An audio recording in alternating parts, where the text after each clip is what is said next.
Hello everyone, my name is Shubhajit and today we will be discussing about two higher order functions.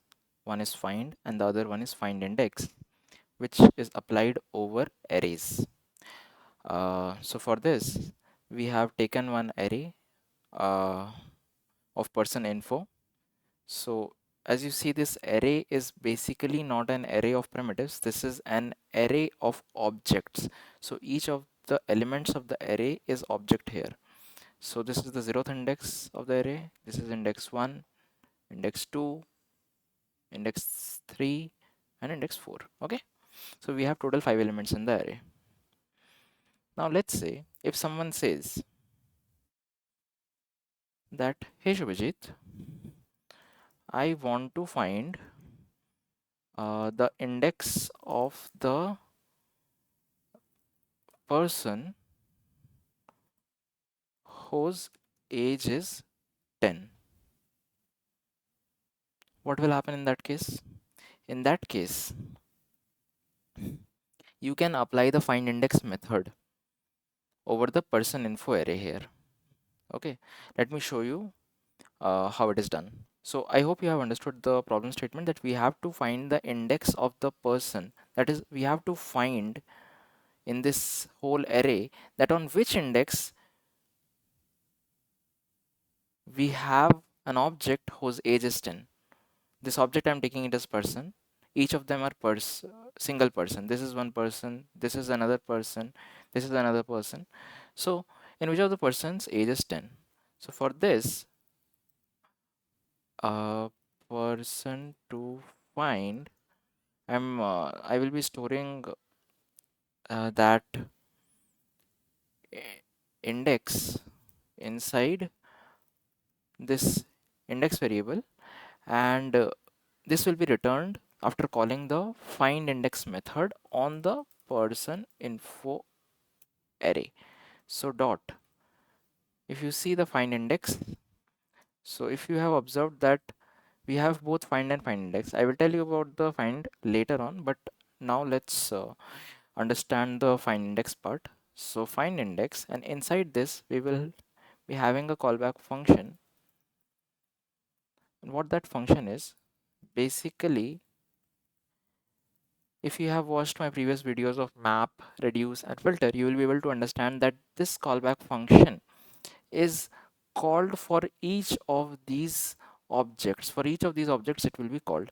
So we can say that inside this callback function, we have each of these objects, which I am taking it as person, and whenever we know that the person's age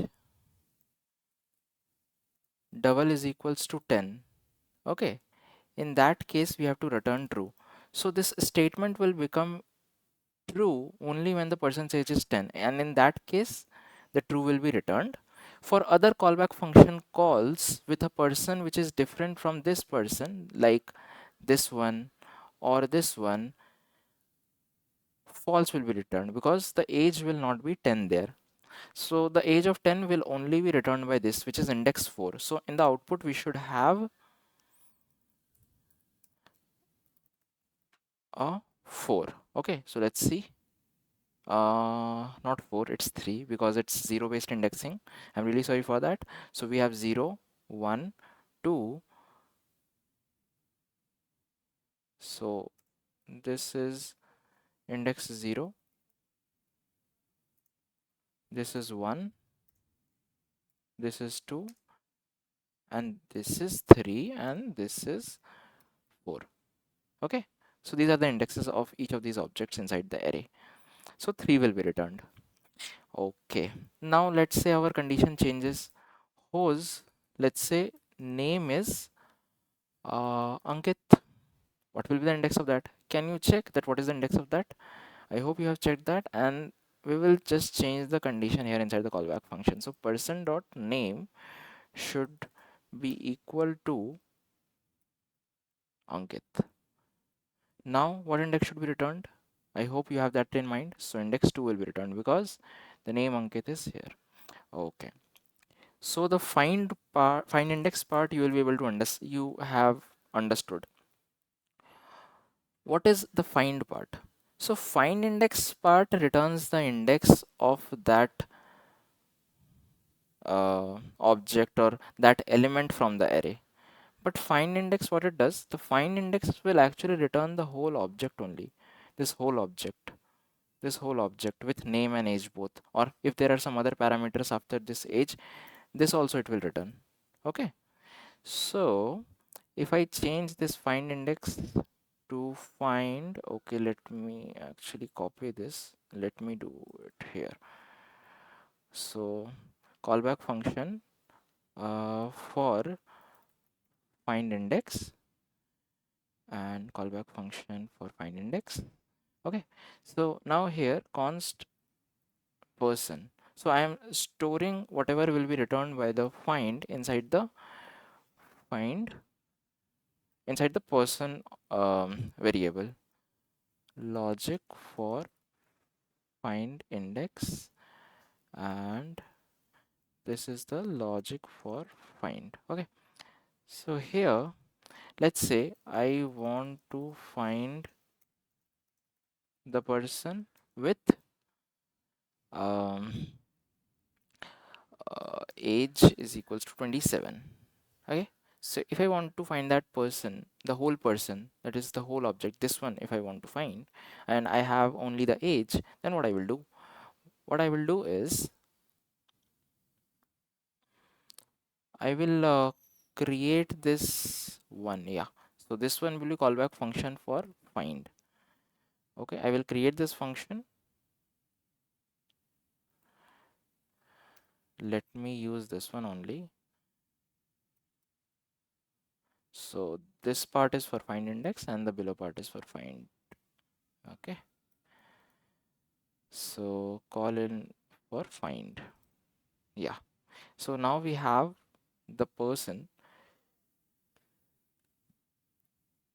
and for each of them we have to see that if the person dot age is double is equals to 27, triple is equals to 27. Okay, so in that case this is the person, so I will be console logging the person here. Okay, let me clear this out and let me run this. So can you see this 2 is coming from the above find index part, which we are searching for Ankit, whose index is actually 2. But if you see after that, we have name, Aman, and age 27, which is coming from the find part. And it is because we had the logic of person's age as 27. Whenever it is matched, that person will be logged here. So that person having the name, age, and age 27 is logged here. I hope you have understood the use case of find and find index. And if you have any doubts, please let me know in the comment section. I will be happy to help. Thanks a lot.